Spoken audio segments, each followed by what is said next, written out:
and let them have dominion. The kingdom of God is within people. It's the advancement of the people that is advancement Because of the kingdom. faith must be backed by the assignment of this ministry is found from that verse where we. You're onto a word encounter as Pastor David Ogbueli ministers God's word to you with simplicity and power. God bless you. He created them to control the earth, to control the circumstances on earth, just like God controls the heavenlies. So let me share some thoughts on spiritual warfare. Just as a kind of morning devotion before the rest of the program picks up. And I'm going to be sharing along this line while we're here. Mission and spiritual warfare. Love the Lord your God with all your heart, with all your soul, with all your mind, and with all your strength. Actually, in the arrangement of Luke, he put strength and then mind last. In my own arrangement, I put mind, strength last. My arrangement will be all your heart, all your soul, all your mind, then all your strength, before we talk about your fellow human being. So that part of all your mind means we have to become creative, innovative. You don't come to worship God and keep your brain outside. All that sense you're using to do business, bring it into the work of God. Bring it into ministry. For example, fishers, Peter was told, from now you shall catch men. Move from fisher of fish to fisher of men. But don't stop fishing. It's just what you are catching that changes. So what Jesus was saying is the same skills you've been using to do your business, bring it in now and use it to advance the kingdom. Don't come to serve God and throw away everything you learned in school. Like somebody said, the mind is a terrible thing to waste. There are a lot of believers. So you see an architect, a well-trained architect, you give him church to design. When they finish, you'll be wondering, is this a village stupid man that did this thing? Toilets are not working. What is the problem? We carry our mind and throw away, and we come and give God mediocrity. In the service of God, everything comes. Your youth, for example, when he talks about your strength, it also means start serving God in your youth. Not when you're finished wasting your life, you come and dash him old, stale, soured food of old age. There is no, he said, remember your creator in the days of your youth. Before the evil days come, when you will say, I have no pleasure in them. You are now, everything is tired, the joints. You know old car. There are a group of people who like to come to drop car on the altar. And when they finish, you give it to a man of God. The man of God is in trouble. You can't give it to anybody. Anybody you give it to, you have finished the man. The cost of maintaining the car, that is insult. You give God. There is a gentleman this December from container.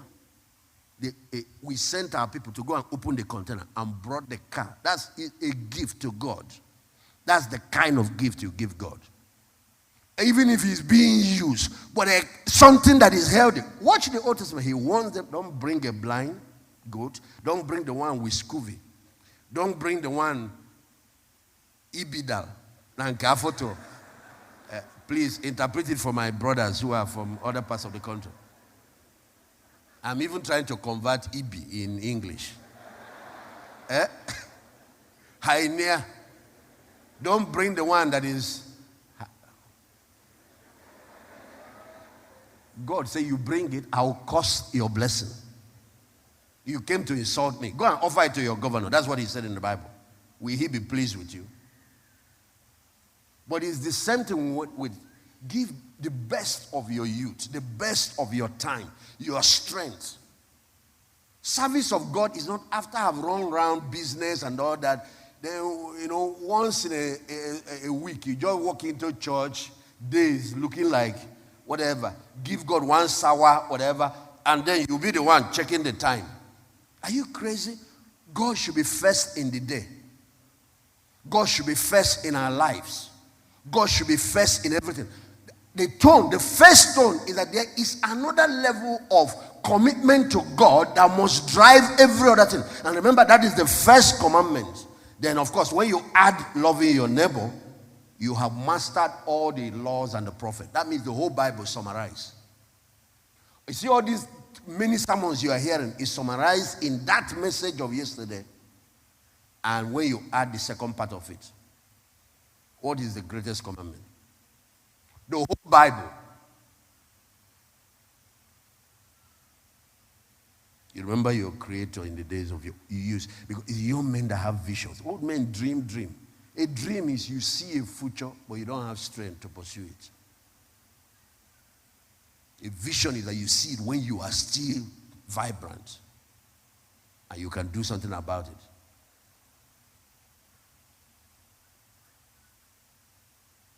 So I want to go back to that Ephesians chapter 2. Let me say some things about spiritual warfare, because the aspect, all truths have multiple dimensions. For example, I teach on these 5 things that Prof taught. When I teach it, you'll be looking at other dimensions of it. For example, when the Bible said you are to love the Lord with all your soul, it's talking about worship.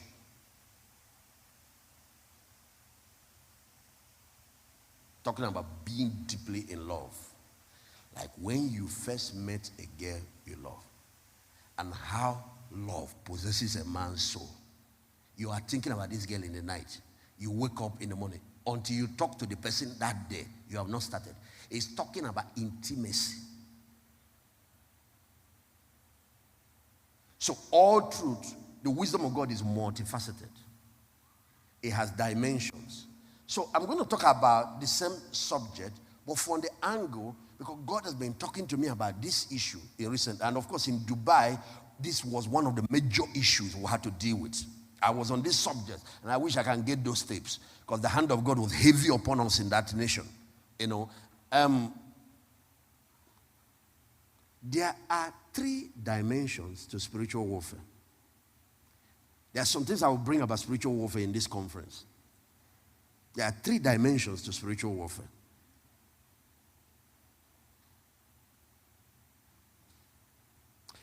And what I tell you, I can show you 2 places you can watch. You will see it direct. The life of Jesus. Then I can take you to the life of Moses and you will see it. When Jesus was born, in Matthew chapter 2, when he was born, war broke out over his life. And there was an attempt to assassinate him. Of course, to take him out. Let me read from there, Matthew chapter 2, from verse 1. Now, after Jesus was born in Bethlehem of Judea in the days of Herod the king, behold, wise men from the east came to Jerusalem. These are Magi's. And I like to say this, that the birth of Christ was predicted many years, up to 700 years before he was born. Because as far as Genesis chapter, the fall of man, God has started talking about it. Anyway, so the birth of Christ was predicted. But the first group to herald it were prophets. Almost every prophet talked about it, including Moses. The second place where God put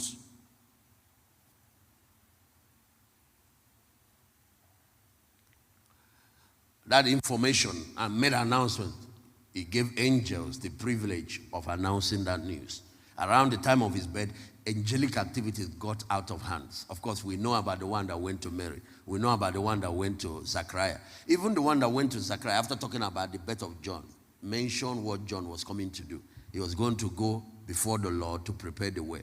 John was coming because the Lord himself was coming. Malachi, the last prophet of the Old Testament, said around the time the Messiah will come, watch out for. He said, first of all, they should watch out because Elijah the prophet will show up. That's his language. And Elijah will come to forerun the coming of the Messiah, and his job will be to turn the heart of the fathers, restoration, turn the heart of the fathers to the, to the sons to the fathers, and all the things that he would do, lest I smite the earth with a curse. Isaiah said that man will come to prepare a way for the Lord. He will bring the high places, the mountains down, make the crooked places straight, and all the wonderful, and prepare a highway so that the glory of God will be revealed.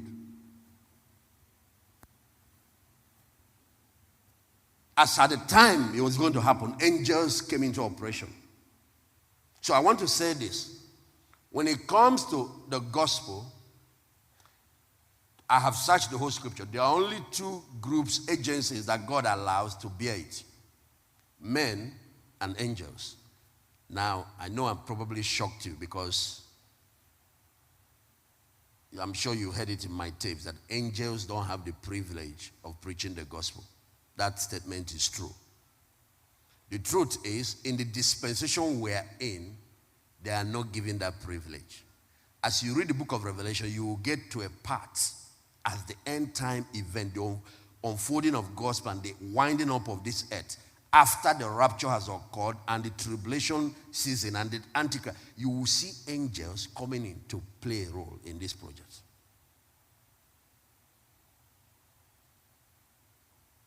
First, there will be those two prophets,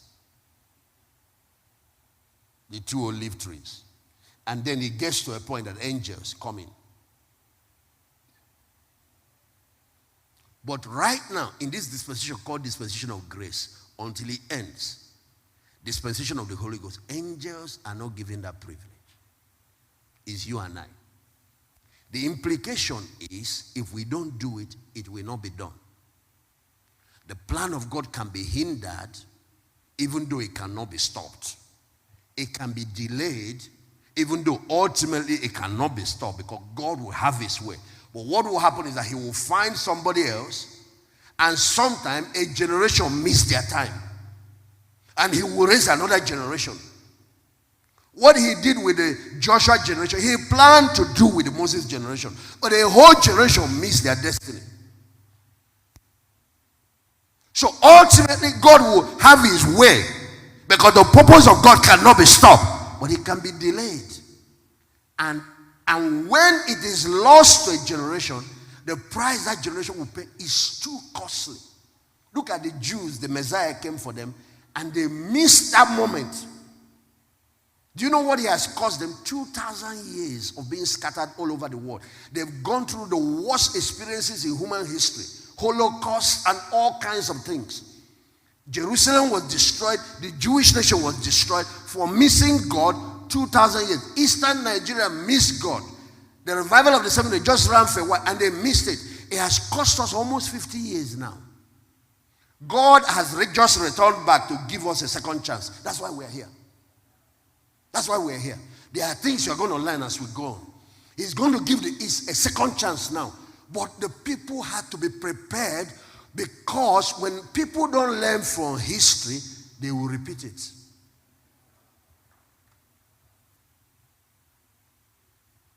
And if we make that mistake this time around, it might be 100 years. There might be no second chance. Because the return of the king is on the corner. Think about it. God came 1842, if I'm correct. Evangelical movement, and brought two seeds from the same tree.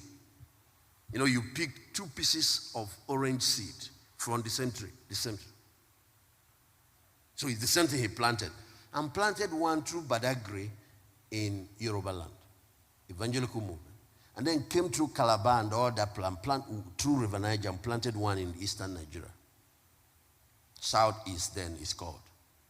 And for some reason, the north was ignored.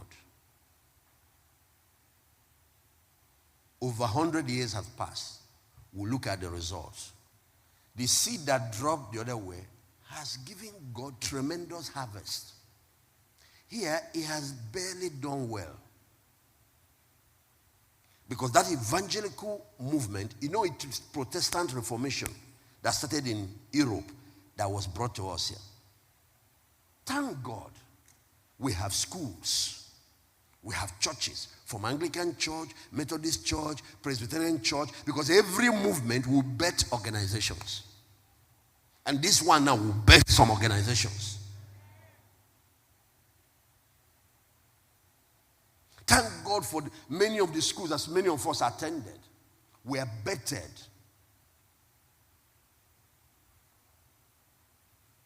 They gave us the founding fathers that gave us independence. That move. Okay, in the 70s, actually, the Pentecostal movement began in the US, and then it spread to Europe, it spread to different parts of the world. And a group of believers were praying in Europe. They have received the fire of the Spirit, and they were praying, and God came there and spoke about the continent of Africa, gave them a map of Africa, showed it to them like a gun, spoke about things that he was going to do in Africa, and put a spotlight on Nigeria. And they began to pray that they need to send missionaries. The first man they wanted to send, that batch, did not quite obey. And finally, the mantle now fell on a young man by the name of S.G. Elton. And he obeyed God, packed up his things, and started coming to Nigeria. Ended up here and settled. Ultimately, he settled in Elisha. Am I correct? He brought that seed two. Dropped one in the western part of Nigeria. And the students that he picked. He tried to work with apostolic faith, but finally he made up his mind to go after the young people. And he went after students. And he dropped it there. That's why some of our people like Barrister Wampa and, the missionary... some of these are brothers that schooled in the West at that time, also met him there. And they were groomed with the Western arm. Then he also came down southeast again and picked a crop of leaders and dropped the same seed. Okay? Let's look at 70 to now. That's 45 years. Am I correct? Let's look at western part of Nigeria. What that seed has produced for God. This year, Pastor Deboe dedicated, they entered a new auditorium they built, the largest church in the world. Everyone said 3 kilometers. By what? One auditorium. And it was filled to the brim. And you make altar call for people to come from, that is, so they created altar call centers in different places. Many altars. Go to the one nearest to you. Many. It's the only people around the front that can come to the front. Before this one, there was the largest church in the world. It was built by Bishop Oyedepo. You remember that? Yeah. Let me give you an idea of what happens there. Early morning, like Catholic church, you come out 6 something. A church of, the auditorium actually is a 50,000 auditorium. But what you will see there, that auditorium is filled to the brim. And another number of people like the one inside the outside. 1 hour, 30 minutes after, that people inside are coming out to go. Another multitude like them are struggling to enter. So if you see the struggle, what the kind of commotion is going to finally is filled a second time. 1 hour, 30 minutes after, again, that crowd is coming. Another crowd, more than that one, is struggling to get in.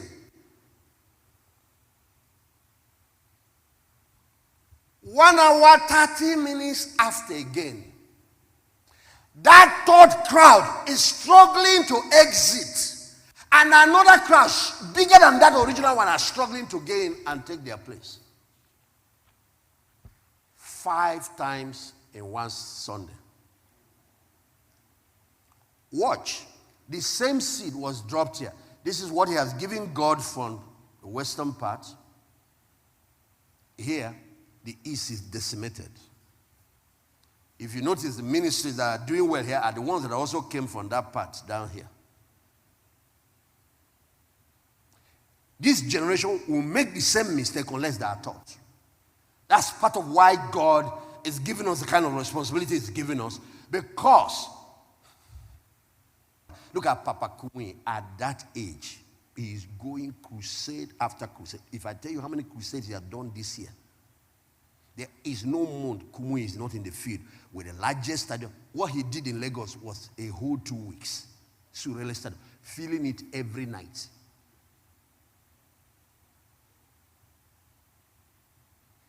And not just the stadium, including outside. At that his age. This year, I'm talking about this year. I'm not talking about last year. Here, the same seed dropped by the same man, Per Elton, they have fought and killed that plan. We are very good in killing God's plan and in killing the men. We kill God's plan, we kill one another.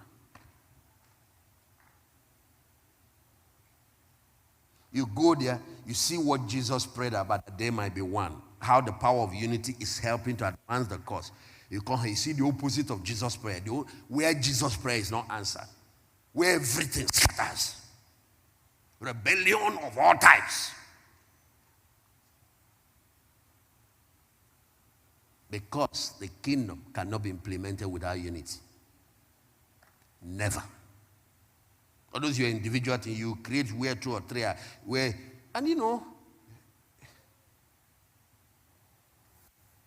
what is done out of strife, what is done out of bitterness, what is done out of rebellion, what is done out of whatever, in the kingdom, that's how finally.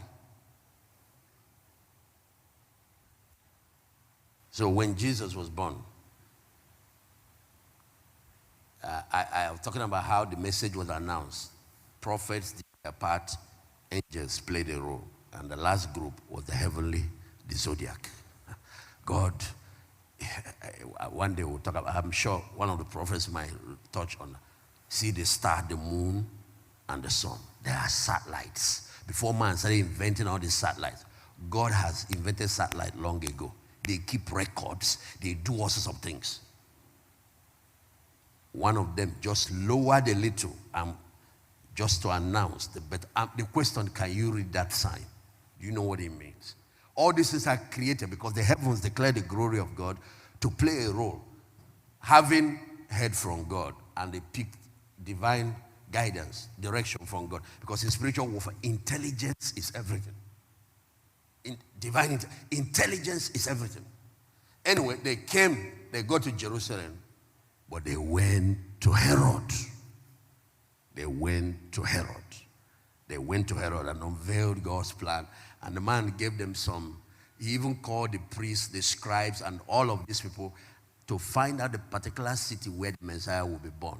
That tells me that there are information Satan does not have. There are some things he can peep into. But it looks like many a time he learns certain things from our own mouth.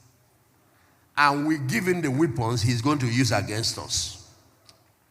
Sometimes we are the one that arm the enemy against the church. They went to Herod. The point to note is that there are 2 kingdoms in conflict. And if you're part of God's kingdom, you are automatically recruited into a conflict. The conflict has been going on for ages. It did not start on earth, it started in heaven. But then the rebel soldiers were cast down to the earth. That conflict led to the fall of the first family, the fall of Adam. And that plunged human beings into all kinds of problems that we see on earth. Now that conflict is reaching its climax in these last days, because the time for the decimation of Satan has come. Once Jesus steps in to the horizon, of course the final countdown for Satan has started. And he's aware of it. So the Bible said he has come down to the earth with a great wrath. There is high intensification of spiritual warfare. Any pastor that only motivates you on the good side will not train you to know how to deal with the enemy, has given you half truth and may have even deceived you. If we come here to promise you all the good things in 2016, we have lied. War is coming, and war has started. You need to be armed. You need to be equipped. That's why there is a session before you leave. I'm going to do on how to close all the doors, because Bible gave one. Instead of when mosquito has invaded your house, giving your children malaria, you go and start treating. What about installing all the things that block malaria from ever penetrating? How to give no place to the devil. He will not succeed in one hit, not even one. God planned for his church to be 100% victorious.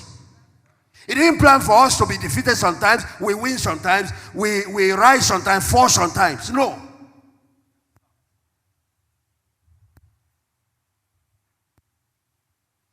If you have pledged allegiance to Christ, you are involved in a heavy spiritual conflict. And there are 3 dimensions to this war. If you notice, for Jesus, one happened when he was born. He's a baby that has done nothing. They have started firing bullets at him and plan to take him out. Why? Because the child was a child of destiny that carries salvation and deliverance of others. You notice Moses, when Moses was born, that period, they instituted a genocide of all the male children. They are not killing adults, they are killing babies. Why? Satan wanted to eliminate the deliverer. Once you heard now that you are created for work, you are created for a purpose. Once you are carrying a purpose, bullets will start firing in your direction. Satan does not want you to ever give birth to that destiny.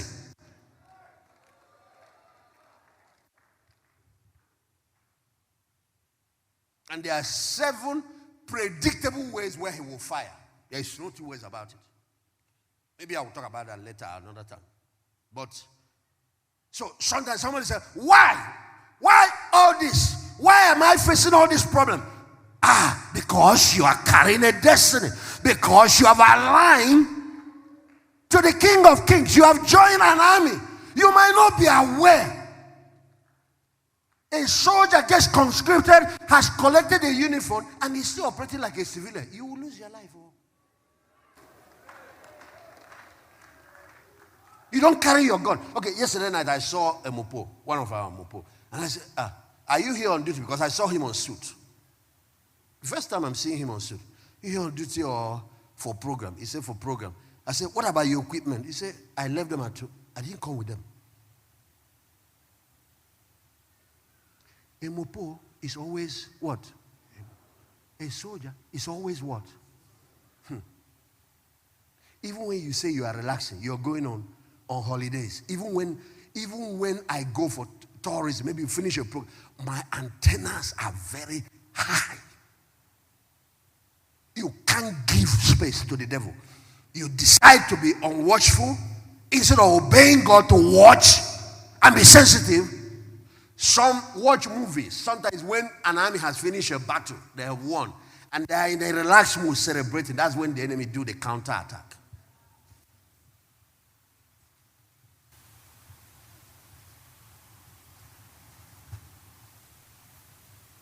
Then, he survived that season. He was taken to Egypt and was there for about 12 years. And finally, he returned at the age of 12 till he was 30, 18 years. The devil never bothered him. He has passed the first test. Why are you being fired at? You're a soldier whether you're aware of it or not. The Bible said, anyone that enlists in an army must be careful not to meddle with civilian affairs so he can please him that called him to be a soldier.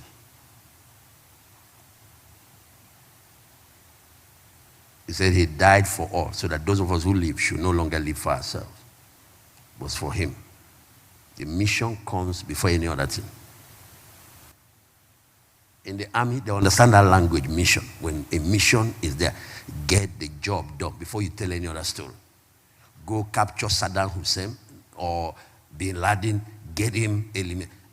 That's the mission. No story, no excuse. When we get it done, any other thing personal, we can discuss.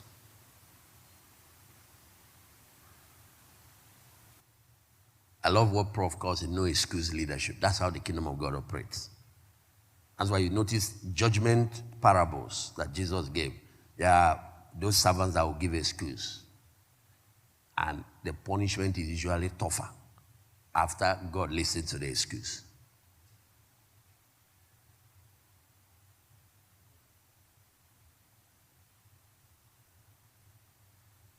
So if you notice 18 years, the devil didn't disturb him. Because when he returned, he just became a carpenter, got a job, got a business, and settled in a carpenter's shop. So he's not bothering the devil. The devil didn't bother him. And that's what he's doing with many of you. You're not a threat, so don't bother. Until he became tired. He went to John, got baptized, and then he decides to consecrate himself for the reason why he was born. But the first war had to do with your bet. The bet. The war starts with bet. Because what God said is seed. I will put enmity between thee and the woman, between thy seed. Some people's own starts in the womb. The first war is around your bet. The second is when you now decide to step into your purpose. The devil didn't disturb me for 18 years. You will never hear he came out somewhere and demons scream, "We know who you are. Have you come to disturb us?" He wasn't disturbing. He was not a threat. So they didn't bother about him. His whole life was contained in his own tiny inner circle. He wasn't exercising kingdom influence. So what is our problem? You can pass. We can pass. He will pass mad people. Nobody will react. Pass sick people. The demons of torment will increase the torment. Nothing will happen. He will pass people blind. Nothing will happen. Pass, and you have been passing the people you are sent to reach. And nothing is happening. Kingdom of darkness are not reacting because you are having no influence. Until 30, when he decides to step into purpose. Who did not wait for him to cast out the first devil or demon or heal the first sick person before he attacked. In the place of that consecration, to tap the anointing, he came there.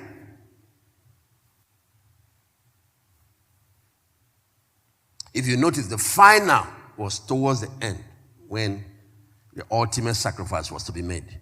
Those are the three phases. Let me mention this about Moses, for example. And I'm not going to talk about that final stage today, because all of us that have started obeying God should be careful about finishing well. There is one more battle that ends it all. If you pass that final test, glorification is your destiny. It's not starting. You have stepped into ministry. A lot of people have started. They packed up on the road like they are now in the dunghill, like thrown away like dustbin. You know, remember that many are called. The same thing happened with Moses. So, birth, warfare. After he survived that one, he was also removed from the place of and put in Pharaoh's house. And then there was this 40 years, the devil was not disturbing him. He was living like an Egyptian himself. He was even called the prince of Egypt. Some people even said that they were preparing him for the throne. Nobody. He was fighting wars for Egypt. Never fought for God's kingdom. The Bible said he was mighty in word and in deed. For Jesus, he was a carpenter during that period. Just doing his business, pursuing career. A man with a heavy calling. And they are sitting here listening to me. And people are perishing. The East is in trouble. Africa is in a mess. And the deliverers are just busy with 150,000 the bank pays them a month. Wearing suit, carrying files. And the life so frustrated.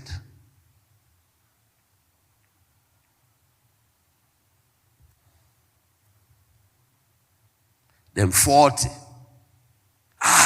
Like what happened to Jesus? He knew that he was the one God who used to deliver these people. So he made the first attempt. The devil did not wait for him to get raw though and start dividing Red Sea and attacking the gods of Egypt. He didn't wait. Just one move that he killed one Egyptian that was beating a Jew and tried to settle quarrel for two Jewish brothers that were fighting. Just that war started. He has awakened destiny, and so he awakened the kingdom of darkness.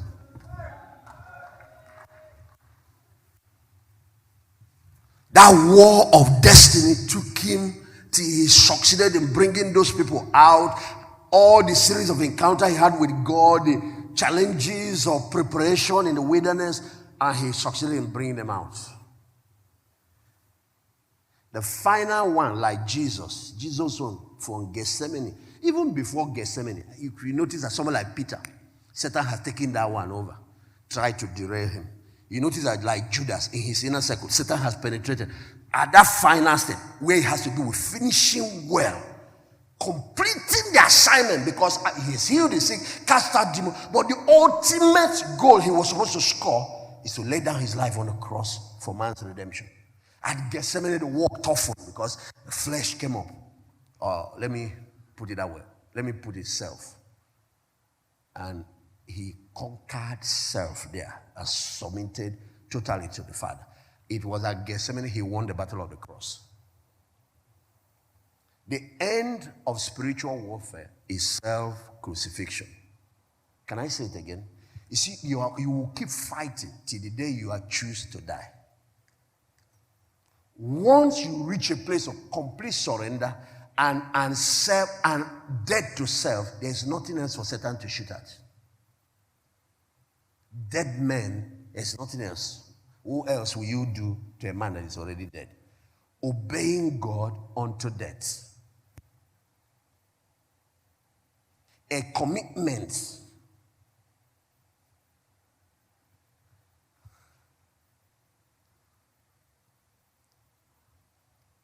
There's one element about spiritual warfare that all of us need to circle.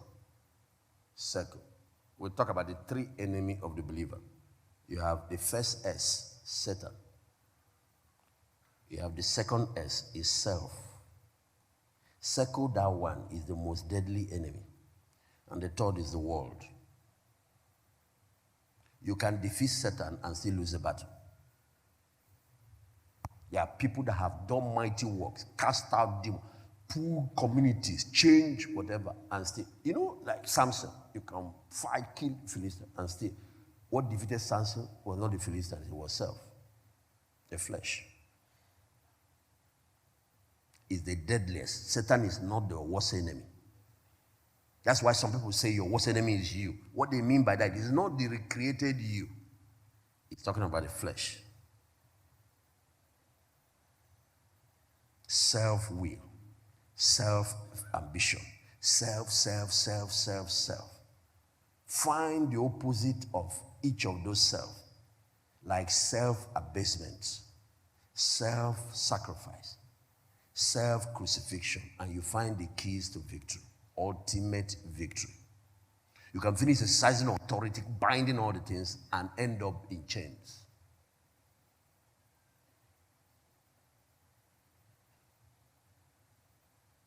The end of spiritual warfare is death to self.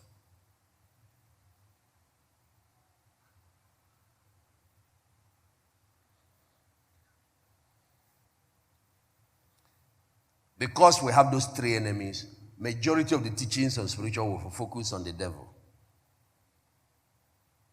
So demons will deal with all the things, pull down all the things. We ignore the other two.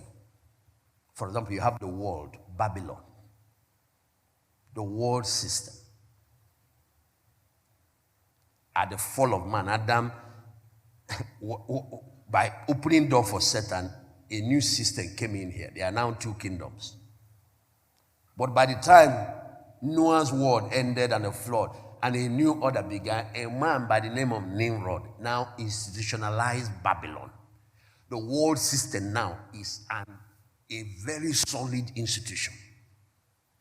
And that one is responsible for the highest casualty after self. That is the next, that is deadliest. Satan is last in terms of casualties in the kingdom, in terms of effect on God's people. The world has done far more damage than all the demons put together.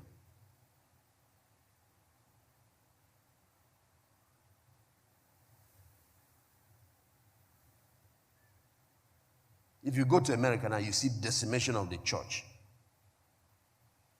Little components of demonic activities, but more of the world. It's just Babylonian system messing up And Babylon has stepped into religion, they're into economy, they're into politics, they're into all sorts of things. They're into fashion. People dress like harlots, dress like children of darkness, but they are believers. People who love the world or the system of this world are enemies of God, even if you speak in tongues. You are fighting on the opposite side. You've come to Jesus, pledge allegiance, but you take your sword and fight against him. The truth is, your loyalty is with the enemy. If you love the world, the things of the world, your loyalty, friendship with the world is enmity with God. I will give my life to Christ, but nobody can stop me from my miniskirt. You have chosen your camp. You are an enemy of God. I'll give my life to Jesus, but this my lo and behold. I like to show I don't care. Let them preach what they like. God only sees the heart. That's my own. You have chosen your camp. You are God's enemy. You are fighting for the enemy, and it is very likely that you might bring down a few of God's people. Bring down some saints. People that have left the kingdom of God, help the devil capture them back and hand them back. Very likely. You hang around church, you are not one of us. Until you change where your loyalty is.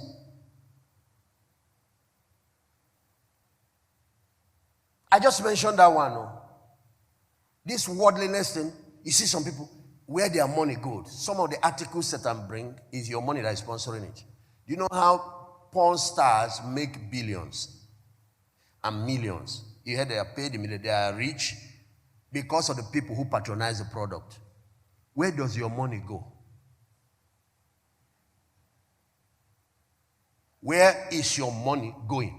Where is your money? What program is it financing? The world or the kingdom?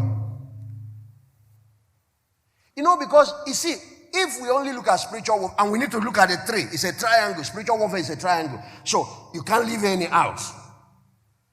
But if we only be looking at the devil, we won't even know when Satan has built his throne inside our system. Because we're not looking at the other two angles. Nimrod, after the flood, institutionalized Babylon. And between then and now, Babylon is a dragon. It has 7 heads. All the 7 mountains of society has influence on it. It is the opposite of the kingdom. So when we talk about the kingdom, there is exact opposite, the world system. That's why when we talk to you about giving, you go pick your newspaper, you see how they're attacking the church for getting funds. But they celebrate the entertainers who are walking around naked for making millions. The same newspaper.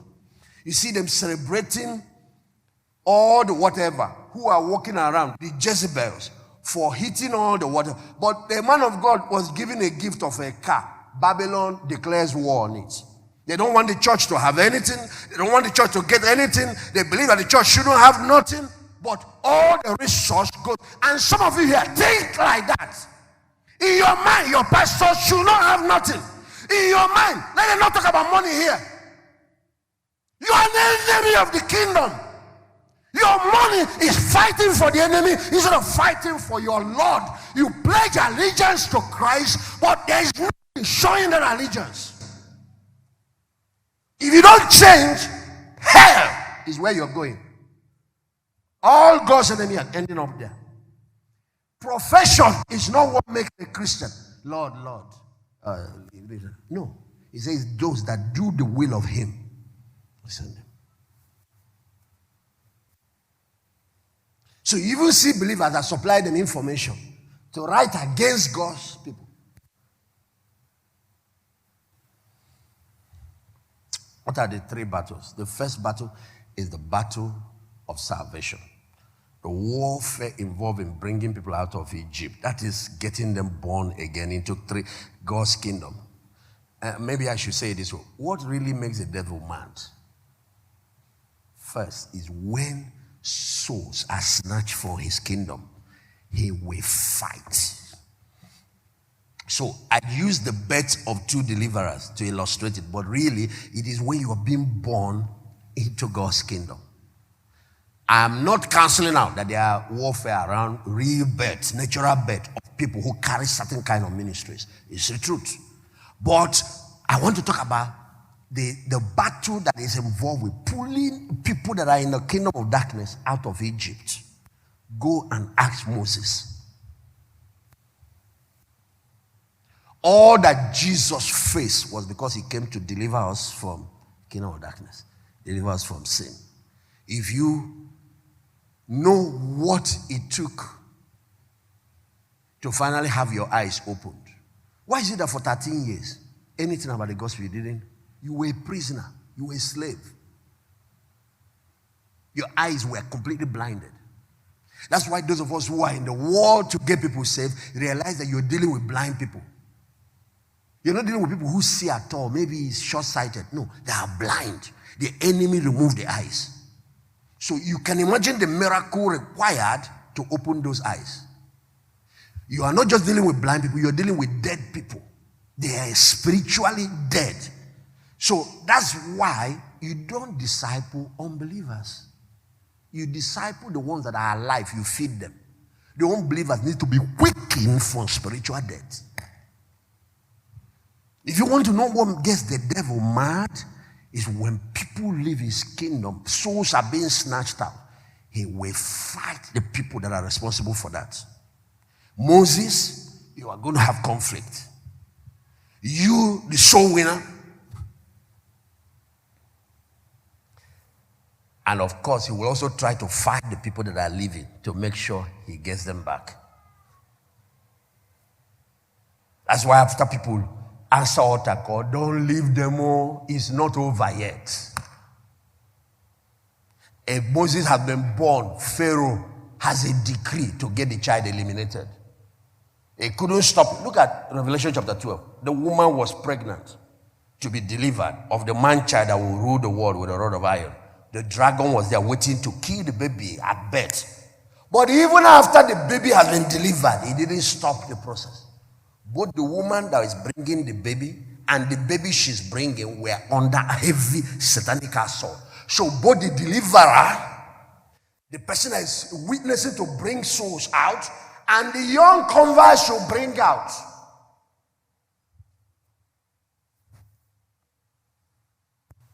But if you fight, you will get to a stage where that new believer is finally consolidated, they're established, and war will end. The first war ends. And they will go, Satan will allow them to now become Christians and grow. And for some of you, you cross that level. All that persecution, all that ended. And you started cruising. You might end up with that 18 years like Jesus when the devil is not disturbing you. Because there is a second war. There's a second war. It's not the war of salvation. It's the war of conversion. The war of conversion is getting that believer that has come out of Egypt to be completely devoted to God and to begin to live for the purpose for which God saved him. Exodus chapter 4 verse 23. It is that second war that Prof came to fight last night. Any preacher, and those who are ministers of the gospel, you need to know what is entailed, what ministry entails. The first assignment in ministry is soul winning. Is getting people out of Egypt. It involves deliverance, it involves healing, and that's where the power of God is really needed. If you notice, the first phase of Moses' ministry, too much preaching was not involved, but heavy demonstration of the power of God. Deliverance is involved, healings, miracles, because you need a rod that works. If you're going to bring multitudes out, you need to have the power of the Holy Spirit. The deliverance ministry goes with D1 is deliverance ministry. It goes, that's saving souls. That's why evangelists that have miracles can pull people in mass. Trust God for special anointing on your life so you will have ability to help bring a lot of souls out of the kingdom of darkness. Break curses, break all those things, break chains, break those 10 chains that hold the people in bondage. Deal with the gods of Egypt. Trust God for the anointing to be strong in your life, to be able to win souls. A lot of them from now on. But the second war is not bringing people out of Egypt. It's removing Egypt out of them.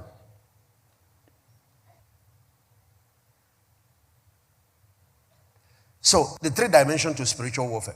The second dimension is not getting people out of Egypt now. That's the first war. It's very fierce. You're not a soul winner. That's why the devil is not bothering you.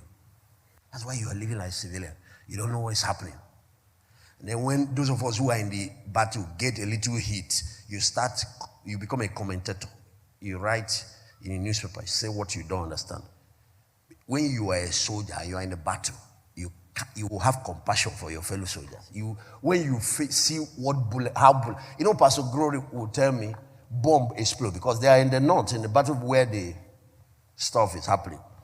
One night he called me in the middle of the night. I think it was around 1:30 a.m. He said, please get me money. I need to leave this place. He said, bomb just exploded behind us. The whole building is vibrating. Yeah, and he said it about 5 different times. Such a person there saying nonsense about people in the forefront, in the further, you won't hear it. They understand what is going on. It is the Southern Christians.